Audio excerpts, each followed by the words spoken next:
From Keene in the Shire, the Liberty Media capital of the world, this is Daryl W. Perry, host of FPP Radio News for Sunday, November 2nd, 2014. Silver is trading at $16.17 per ounce. Gold is valued at $1,173 per ounce. And according to BitcoinAverage.com, the average price of Bitcoin is $327. Antiwar.com reports the election in the rest of Ukraine was loudly cheered by the international community, but this weekend's vote in the breakaway eastern oblast of Donetsk and Luhansk is being condemned by most of the same people. The election will create the first parliament of the Donetsk People's Republic and will assemble the prime ministerial form of government. The republic will serve as the de facto autonomous region and also the potential government if they secede outright. Recognition of the election seems to be along the same line as recognition of the rebels themselves, with Russia promising to accept the results and the U.S. and EU outraged both at the vote and at Russia's recognition. The Donetsk People's Republic, formed after the protesters in western Ukraine ousted the pro-Russian government and the new government banned the Russian language, ubiquitous among ethnic Russian Easterners. The war that followed has mostly stalled, and negotiations for a settlement center around granting the Easterners some measure of self-rule, along with the restoration of Russian as an official language. FPP Radio News is brought to you by Roberts & Roberts Brokerage. For over 35 years, Roberts & Roberts has been a trusted source for buying and selling your investment-grade precious metals. They now take Bitcoin for purchasing precious metals so you can turn your profits into a long-term investment. Call Roberts & Roberts today for knowledgeable advice on investing. 800-874-9760.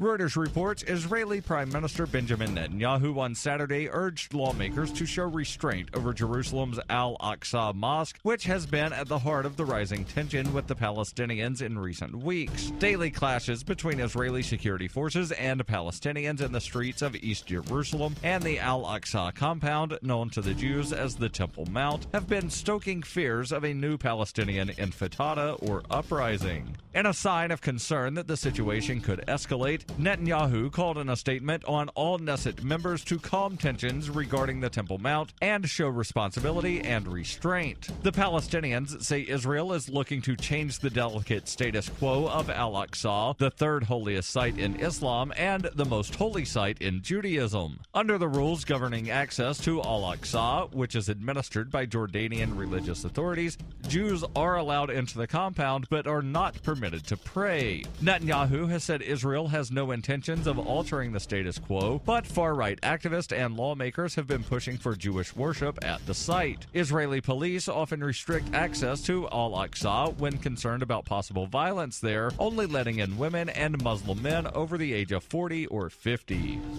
FPP Radio News is brought to you by Coinbase. Coinbase is a simple and secure online Bitcoin wallet for sending, receiving, and storing Bitcoin.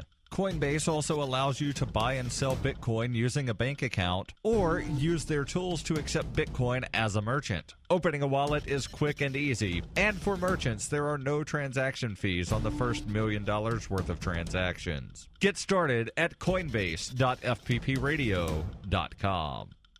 USA Today reports the leader of Boko Haram dashed hopes for the release of 200 kidnapped girls on Saturday, denying reports of a truce with the government. Boko Haram's leader says the schoolgirls have converted to Islam and married off, saying the issue of the girls is long forgotten because I have long ago married them off. The news goes counter to what the Nigerian government said nearly 2 weeks ago when it announced a ceasefire deal with the terrorist organization, raising hopes among the families of the kidnapped girls, who were taken from the northeastern Nigerian town of Chibok in April, that their daughters would soon be released. But as the weeks dragged on, with no sign of the kidnapped girls, hopes began to fade. Human Rights Watch estimates that Boko Haram, whose name loosely translates as Western Education is Forbidden, has abducted around 500 young women over the past 5 years. Altogether, some girls managed to escape, though their whereabouts and the fate of the rest of the young women are uncertain. A recent Human Rights Watch report, based on interviews with the victims and witnesses of Boko Haram abductions, offer rare insights into a series of physical and sexual abuses the girls suffer in capacity, including rape, forced labor, and beatings. This has been FPP Radio News, online at fppradio.com.